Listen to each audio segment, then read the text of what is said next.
করেন আল্লাহ তাআলার জন্য। সর্বপ্রথম নবী কি ছিলেন? আদম আলাইহিস সালাতু ওয়াস সালাম। ঠিক কিনা? তিনি সর্বপ্রথম এই দুনিয়াতে এসেছেন, কিন্তু আমাদের আকীদা হচ্ছে শেষ নবীর প্রথম নবীকে হযরত মুহাম্মদ সাল্লাল্লাহু আলাইহি ওয়াসাল্লাম।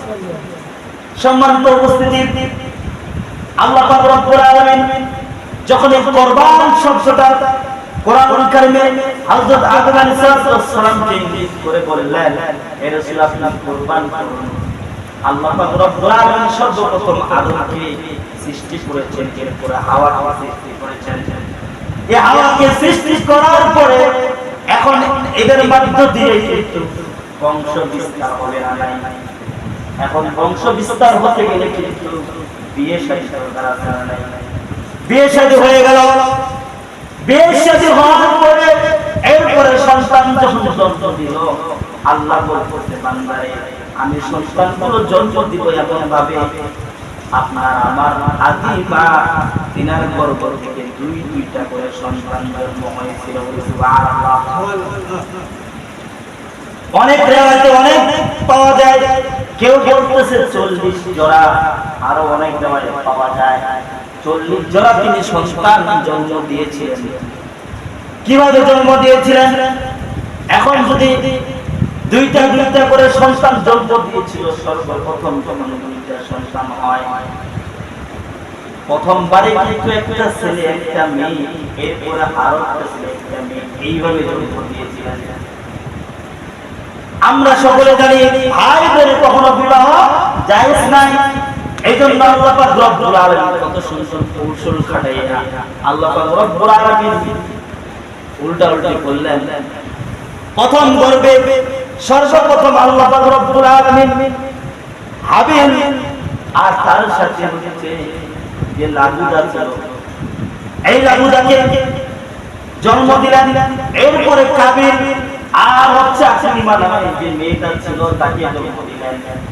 আল্লাহ বলতেছে, ও হাবিল ও কাবিল তোমরা শুনে রাখো, আমি কিন্তু দুনিয়ার জমিতে বংশ বিস্তার করার জন্য তোমাদেরকে প্রেরণ করেছি, যাতে করে বংশ বৃদ্ধি হয়ে যায়। এই জন্য আল্লাহ পাক রব্বুল আলামিন এই কাজটা করলেন। আর হাবিলের সাথে যে মেয়েটা হয়েছিল, যার নাম হচ্ছে লাগুদা, সে ছিল সুন্দরী একটু কম। আর কাবিলের সাথে যে মেয়েটা জন্ম হয়েছিল তার নাম হচ্ছে আকলিমা। সুবহানাল্লাহ। এই আকলিমা এখন আল্লাহ পাক রব্বুল আলামিন বিবাহ দিবেন। কাবিলটা একটু তেরা ছিল। কাবিল কি ছিল? তেরা ছিল, জেদ ছিল বেশি। ও বলতেছে আমার সাথে যেটা জন্ম হয়েছিল আকলিমা, তার সাথে আমি বিবাহ করব।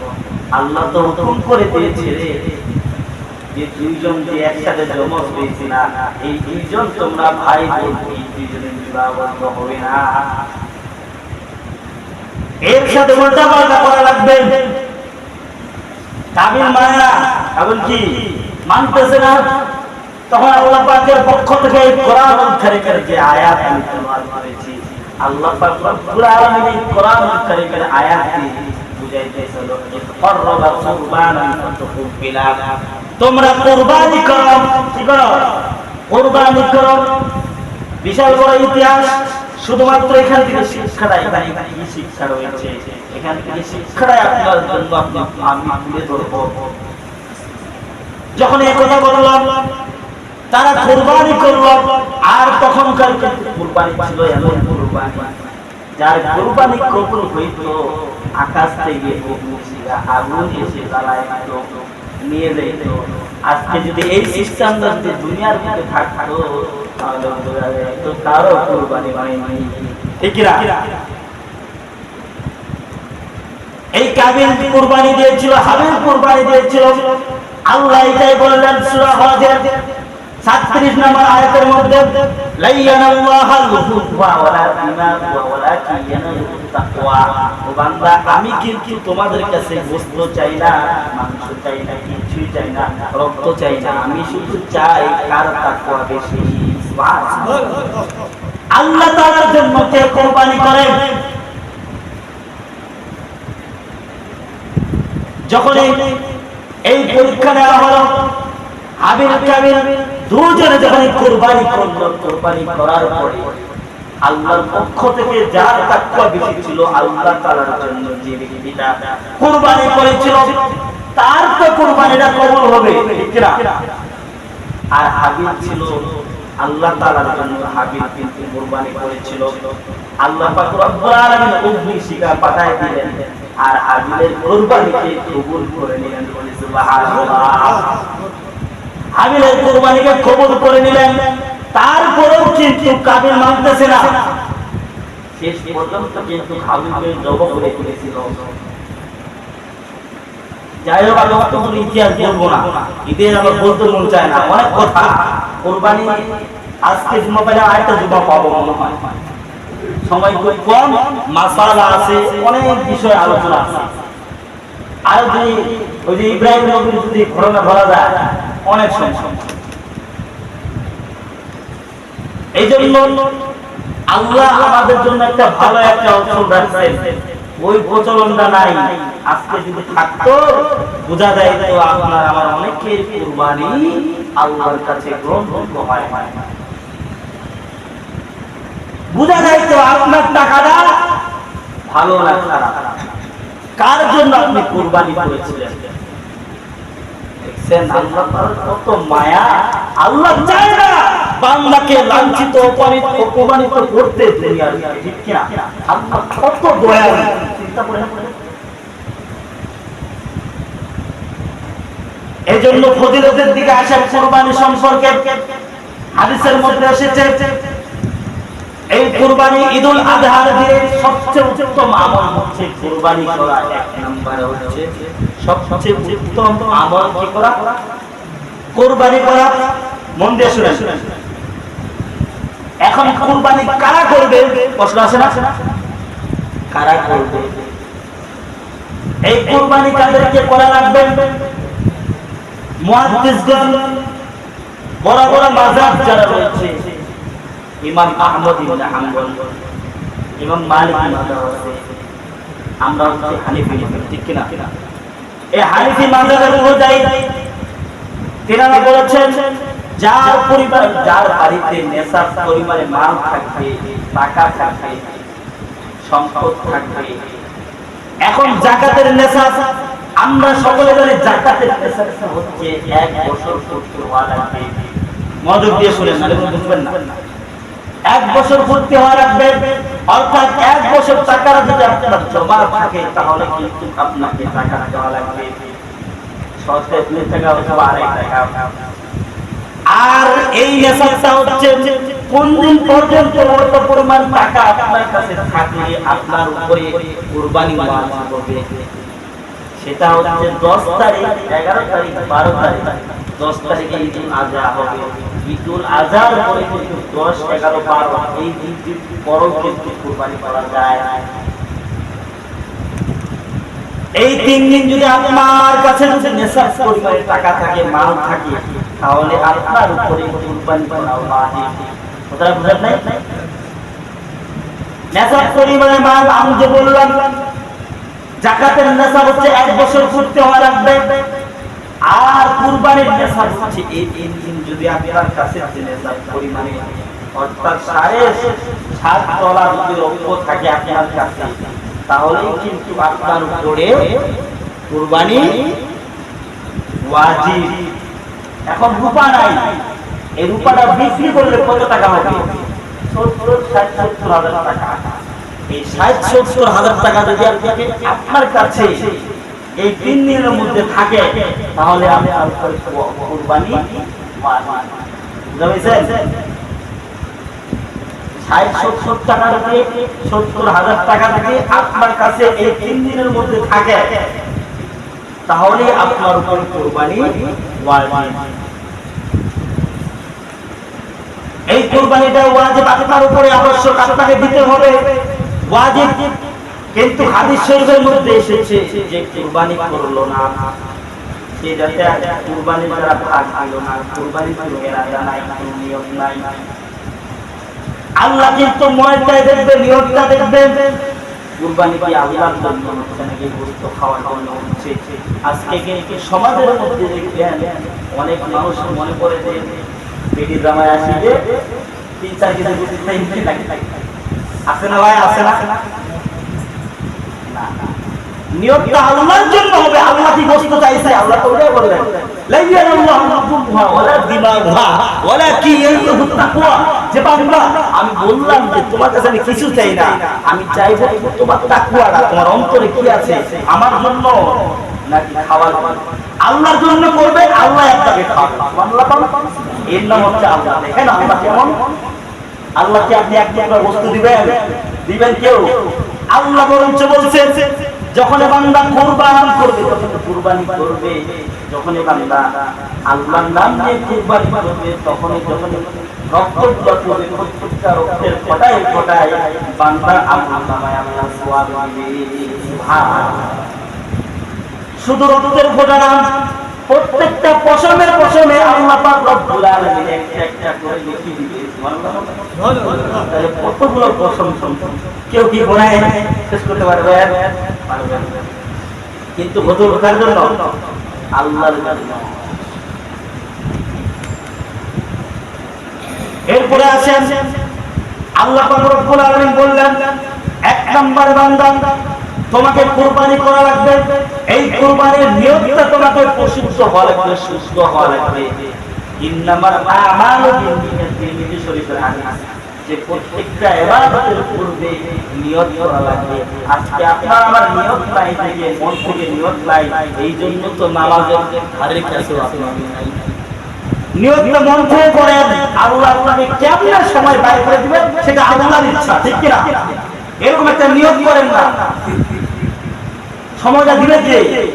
আল্লাহ দিবে, কিন্তু আপনার নিয়ত নাই। আপনি উপরে উপরে বলতেছেন আমার নিয়ত আছে, কিন্তু আপনি বললাম পরে নামাজের সময় হলে তখন দেখা যাবে। আল্লাহ কিন্তু ভিতরেটা জানে, ভিতরে তোমার কি আছে। এই জন্য ভিতরকে শুদ্ধ করা লাগবে, অন্তরটা আপনাকে শুদ্ধ করা লাগবে। অন্তরের খবর কিছু আল্লাহ জানে, আল্লাহ অন্তরেরটা দেখবে। আল্লাহ এখানে এটাই বলবো, তোমার তাকওয়া দেখো। আমার জন্য কুরবানি করতেছো নাকি মানুষকে দেখানোর জন্য? আমি হাজির সাহেব হয়েছি, আমি অনেক টাকার মালিক হয়েছি, আমি যদি বড় একটা কুরবানি, বড় একটা গরু যদি না দিই, মানুষ যদি না দেখায়, মানুষ আবার কি বলবে? এরকম লোক আছে না? না ভাই, আপনাকে কুরবানি করতে হবে আল্লাহর জন্য। কার জন্য? আল্লাহর জন্য। এরপরে আসেন আল্লাহ পাক রব্বুল আলামিন জানিয়ে দিয়েছে, বান্দা শুনতাই নয়, তোমার জন্য অনেক বোনাস রয়েছে। এই কুরবানিতে পশুটা রয়েছে, এই পশুটা কিয়ামতের ময়দানে বান্দা যখন তোমার ইন্তেকাল হয়ে যাবে, তখন তুমি মৃত্যুবরণ করবা। কিয়ামতের ময়দানে হাহাকার উঠে যাবে।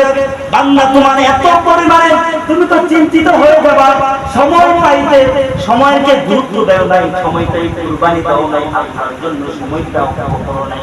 কুরবানি বলছি না, কুরবানি শব্দের অনেক অর্থ পাওয়া যায়।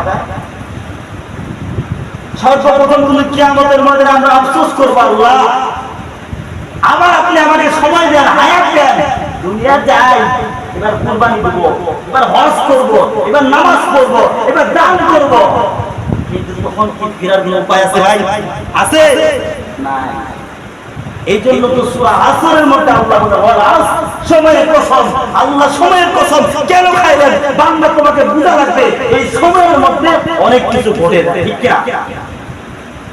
এই জন্য তো আল্লাহ বলে, বান্দা এই যে কিয়ামতের ময়দানে বান্দা যেই গরুটা তুমি আল্লাহর জন্য জবাই করবা, কুরবান করবা, এই কিয়ামতের ময়দানে এই গরুটা সেইভাবে দাঁড়াবে। সুবহানাল্লাহ।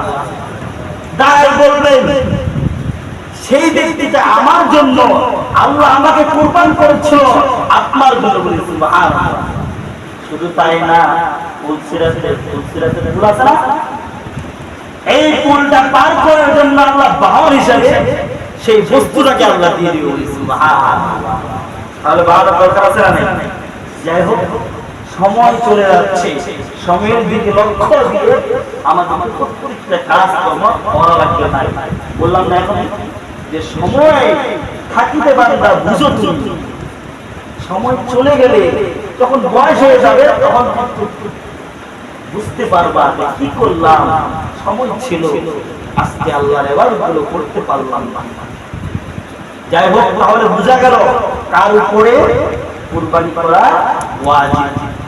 আরো বিস্তারিত অনেক মাসালা আছে, এগুলো সম্পর্কে ইনশাআল্লাহ আগামী জুমায় শুধু মাসালা সম্পর্কে আলোচনা করব ইনশাআল্লাহ। আল্লাহ পাক রব্বুল আলামিন আমাদেরকে শুদ্ধ নিয়তে আল্লাহ তাআলার জন্য কুরবানি করবার মতো আমাদেরকে নিয়ত করবার মতো তৌফিক দান করুন। সকলে বলি আল্লাহুম্মা আমিন। ওয়া আখিরি দাওয়ানা আলহামদুলিল্লাহি রাব্বিল আলামিন। আসসালামু আলাইকুম ওয়া রাহমাতুল্লাহি। পান করেন আল্লাহ তাআলার জন্য। और সর্বপ্রথম নবী কি ছিলেন? আদম আলাইহিস সালাতু ওয়াস সালাম। ঠিক কিনা? তিনি সর্বপ্রথম এই দুনিয়াতে এসেছেন, কিন্তু আমাদের আকীদা হচ্ছে শেষ নবীর প্রথম নবীকে হযরত মুহাম্মদ সাল্লাল্লাহু আলাইহি ওয়াসাল্লাম। সম্মানিত উপস্থিতি, আল্লাহ পাক রব্বুল আলামিন যখন এই কুরবান শব্দটা কোরআন কারিমে হযরত আদম আলাইহিস সালামকে ইঙ্গিত করে বললেন, হে রাসূল আপনি কুরবান করুন। আল্লাহ পাক রব্বুল আলামিন সর্বপ্রথম আদমকে সৃষ্টি করেছেন, এরপরে হাওয়াকে সৃষ্টি করেছেন। এই হাওয়াকে সৃষ্টি করার পরে এখন এদের মধ্য দিয়ে কিন্তু বংশ বিস্তার হবে না নাই। এখন বংশ বিস্তার হতে গেলে কিন্তু বিয়ে শাদী দরকার আছে না নাই। বিয়ে শাদী হয়ে গেল, বিয়ে শাদী হওয়ার পরে এরপরে সন্তান যখন জন্ম দিল, আল্লাহ বলতে বান্দারে আমি সন্তানগুলো জন্ম দিব এমন ভাবে আপনার আমার আদি মা তিনার গর্ভ থেকে দুইটা করে সন্তান জন্ম হয়েছিল। সুবহানাল্লাহ। অনেক রেওয়ায়েতে অনেক পাওয়া যায়, কেউ বলতেছে 40 জোড়া, আরো অনেক রেওয়ায়েতে পাওয়া যায় 40 জোড়া তিনি সন্তান জন্ম দিয়েছিলেন। কিভাবে জন্ম দিয়েছিলেন? এখন যদি দুইটা করে সন্তান জন্ম দিয়েছিল, সর্বপ্রথম যখন দুইটা সন্তান হয়, প্রথমবারে কিন্তু একটা ছেলে একটা মেয়ে, এরপরে আরো একটা ছেলে একটা মেয়ে, এইভাবে জন্ম দিয়েছিলেন। আমরা সকলে জানি ভাই বোনে কখনো বিবাহ জায়েজ নাই। এইজন্য আল্লাহ পাক রব্বুল আলামিন কত সুন্দর কৌশল খাটাইয়া আল্লাহ পাক রব্বুল আলামিন উল্টা বললেন। প্রথম গর্ভে সর্বপ্রথম আল্লাহ পাক রব্বুল আলামিন হাবিল আর তার সাথে হচ্ছে যে লাগুদা ছিল, এই লাগুদাকে জন্ম দিলেন। এরপরে কাবিল আর হচ্ছে আকলিমা নামে যে মেয়েটা ছিল তাকে জন্ম দিলেন। আল্লাহ বলছে, ও হাবিল ও কাবিল তোমরা শুনে রাখো, আমি কিন্তু দুনিয়ার জমিতে বংশ বিস্তার করার জন্য তোমাদেরকে প্রেরণ করেছি, যাতে করে বংশ বৃদ্ধি হয়ে যায়। এইজন্য আল্লাহ পাক রব্বুল আলামিন এই কাজটা করলেন। আর হাবিলের সাথে যে মেয়েটা হয়েছিল, যার নাম হচ্ছে লাগুদা, সে ছিল সুন্দরী একটু কম। আর কাবিলের সাথে যে মেয়েটা জন্ম হয়েছিল তার নাম হচ্ছে আকলিমা। সুবহানাল্লাহ। এই আকলিমা এখন আল্লাহ পাক রব্বুল আলামিন বিবাহ দিবেন। কাবিলটা একটু তেরা ছিল, কাবিল কি ছিল? তেরা ছিল, জেদ ছিল বেশি। ও বলতেছে আমার সাথে যেটা জন্ম হয়েছিল আকলিমা, তার সাথে আমি বিবাহ করব।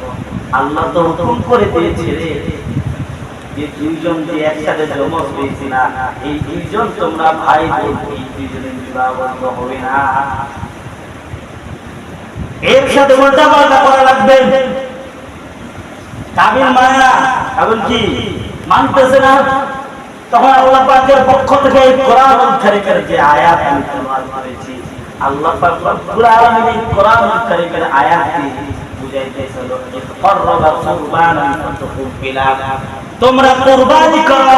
কি করো? কুরবানি করো। বিশাল বড় ইতিহাস। শুধুমাত্র এখান থেকে শিক্ষাটা, এখানে কি শিক্ষা রয়েছে, এখান থেকে শিক্ষাটাই আপনার জন্য আমি তুলে ধরবো। যখন এই কথা বললাম, তারা কুরবানি করলো। আর তখনকার কুরবানি ছিল এমন কুরবানি, যার কুরবানি কবুল হইত, আকাশ থেকে আগুন এসে জ্বালায় দিত, নিয়ে যেত। আজকে যদি এই সিস্টেম দুনিয়ার মধ্যে থাকতো, তাহলে কারো কুরবানি হয়নি। ঠিক না?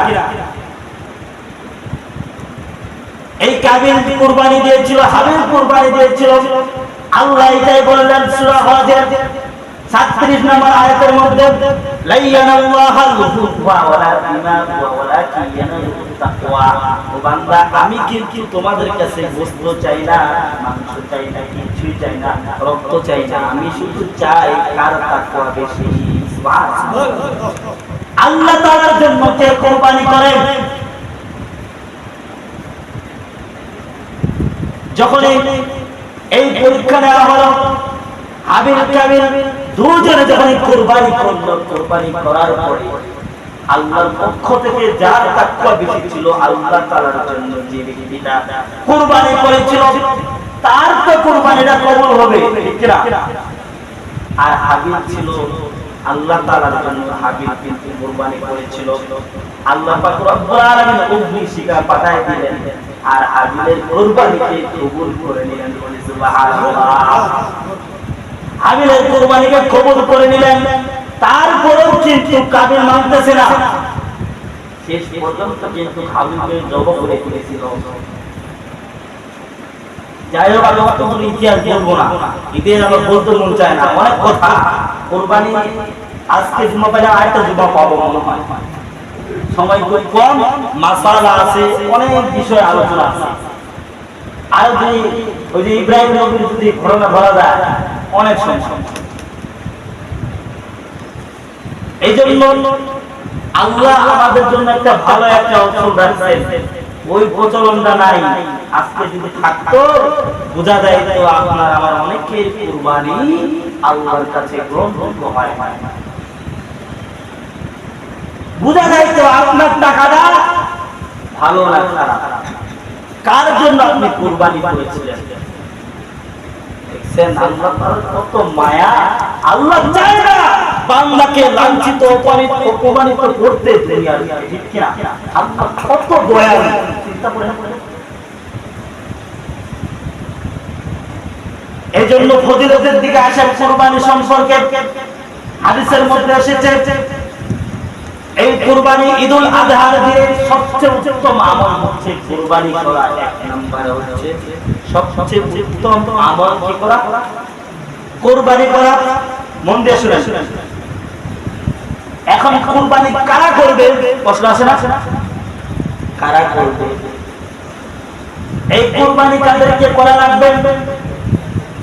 মুহাদ্দিসগণ, বড় বড় মাযহাব যারা রয়েছে, ইমাম আহমদ ইবনে হাম্বল, ইমাম মালিক মাযহাব আছে, আমরা হচ্ছে হানাফি মাযহাব, ঠিক কি না?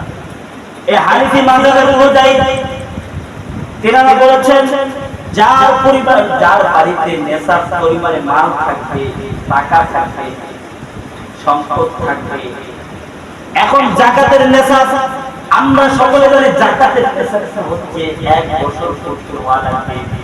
মনোযোগ দিয়ে শুনেন, নাহলে বুঝবেন না। 1 বছর পূর্তি হওয়া লাগবে, অর্থাৎ 1 বছর টাকা যদি আপনার জমা থাকে, তাহলে কিন্তু আপনাকে টাকা দেওয়া লাগবে 6 টাকা অথবা 2.5 টাকা। আর এই নেশাবটা হচ্ছে কোন দিন পর্যন্ত অত পরিমাণ টাকা আপনার কাছে থাকলে আপনার উপরে কুরবানি ওয়াজিব হবে, সেটা হচ্ছে 10 তারিখ, 11 তারিখ, 12 তারিখ। 10 তারিখে ঈদুল আযহা হবে। ঈদুল আযহার পরে কিন্তু 10, 11, 12 এই দিন পরও কিন্তু কুরবানি করা যায়। এই 3 দিন যদি আপনার কাছে যদি নেশাব পরিমাণে টাকা থাকে, মাল থাকে, তাহলে আপনার উপরে কুরবানি করা ওয়াজিব। কথাটা বুঝেন নাই? নেশাব পরিমাণে মাল আমি যে বললাম, যাকাতের নেশাব হচ্ছে 1 বছর পূর্তি হওয়া লাগবে, আর কুরবানির নেশাব হচ্ছে এই 3 দিন যদি আপনার কাছে নেশাব পরিমাণে, অর্থাৎ 7.5 তলা যদি রৌপ্য থাকে আপনার কাছে, তাহলে কিন্তু আপনার উপরে কুরবানি ওয়াজিব। এখন রূপা নাই, এই রূপাটা বিক্রি করলে কত টাকা হবে? 70-70 হাজার টাকা। এই 60-70 হাজার টাকা যদি আপনার কাছে এই 3 দিনের মধ্যে থাকে, তাহলে আপনার কুরবানি ওয়াজিব। 60-70 টাকা থেকে 70 হাজার টাকা থেকে আপনার কাছে এই 3 দিনের মধ্যে থাকে, তাহলে আপনার উপর কুরবানি ওয়াজিব। এই কুরবানিটা ওয়াজিব, আপনার উপরে আবশ্যক, আপনাকে দিতে হবে, ওয়াজিব। কিন্তু হাদিস শরীফের মধ্যে এসেছে যে কুরবানি করলো না সে যাতে কুরবানি দ্বারা ভাগ পেল না, কুরবানি কোনো এরাদা নাই, কোনো নিয়ত নাই। আল্লাহ কিন্তু ময়টাই দেখবে, নিয়তটা দেখবেন। কুরবানি কি আল্লাহর জন্য হচ্ছে নাকি গোশত খাওয়ার জন্য হচ্ছে? আজকে কি সমাজের মধ্যে দেখবেন অনেক মানুষ মনে করে যে বেটি জামাই আসি যে 3-4 কেজি গোশত খাই লাগে, আছে না ভাই? আছে না? নিয়তটা আল্লাহর জন্য হবে। আল্লাহ কি গোশত চাইছে? আল্লাহ তো ওটাই বললেন, লাইয়ানাল্লাহু নাফুহা ওয়ালা দিমাগহা ওয়ালাকিন তাকওয়া। যে বান্দা, আমি বললাম যে তোমার কাছে আমি কিছু চাই না, আমি চাইবো তোমার তাকওয়াটা, তোমার অন্তরে কি আছে, আমার জন্য নাকি খাওয়ার আল্লাহর জন্য করবে, আল্লাহ আপনাকে খাওয়াবে। সুবহানাল্লাহ। এর নাম হচ্ছে আল্লাহ। দেখেন আল্লাহ কেমন। আল্লাহকে আপনি এক টুকরা বস্তু দিবেন? দিবেন কেউ? আল্লাহ বরঞ্চ বলছেন যখন বান্দা কুরবান করবে, তখন কুরবানি করবে, যখন বান্দা আল্লাহর নাম নিয়ে কুরবানি করবে, তখন যখন রক্তগুলো পড়বে, প্রত্যেকটা রক্তের ফোঁটায় ফোঁটায় বান্দা আল্লাহর নামে আল্লাহ সওয়াব দিবে। সুবহানাল্লাহ। শুধু রক্তের ফোঁটা না, প্রত্যেকটা পশমে পশমে আল্লাহ পাক রব্বুল আলামিন একটা করে লিখে দিবে। সুবহানাল্লাহ। তাহলে কতগুলো পশম, কেউ কি গোনায় শেষ করতে পারবে? পারবে না। কিন্তু হুজুর কার জন্য? আল্লাহর জন্য। এরপরে আসেন আল্লাহ পাক রব্বুল আলামিন বললেন, এক নাম্বার বান্দা তোমাকে কুরবানি করা লাগবে, এই কুরবানির নিয়তটা তোমাকে পরিশুদ্ধ হওয়া লাগবে, সুস্থ হওয়া লাগবে। ইন্নামাল আমালু বিন্নিয়াত, তিরমিজি শরীফের হাদিস, যে প্রত্যেকটা ইবাদতের পূর্বে নিয়ত করা লাগবে। আজকে আপনার আমার নিয়ত নাই, থেকে মন থেকে নিয়ত নাই, এই জন্য তো নামাজের ধারের কাছে আপনি নাই। নিয়তটা মন থেকে করেন, আল্লাহ আপনাকে কেমন সময় বাইর করে দিবেন সেটা আল্লাহর ইচ্ছা, ঠিক কি না? এরকম একটা নিয়ত করেন না, সময়টা দিবে কে? আল্লাহ দিবে, কিন্তু আপনার নিয়ত নাই। আপনি উপরে উপরে বলতেছেন আমার নিয়ত আছে, কিন্তু আপনি বললাম পরে নামাজের সময় হলে তখন দেখা দেন আল্লাহ কিন্তু ভিতরে একটা জানে ভিতরে তোমার কি আছে। এই জন্য ভিতরকে শুদ্ধ করে রাখবেন, অন্তরটা আপনাকে শুদ্ধ করে রাখবে।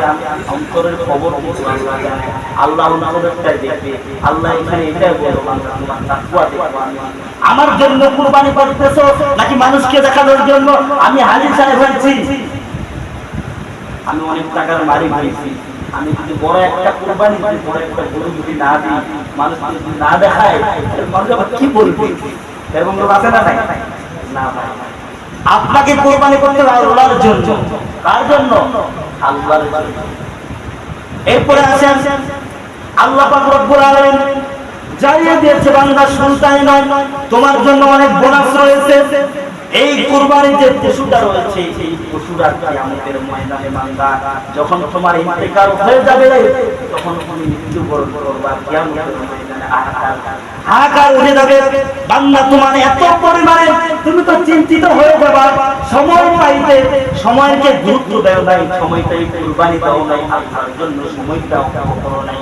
কুরবানি বলছি না, কুরবানি শব্দের অনেক অর্থ পাওয়া যায়।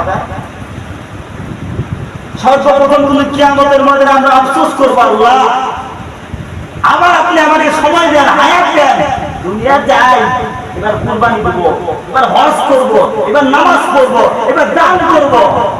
কিন্তু তখন কি ফেরার কোনো উপায় আছে ভাই? আছে না।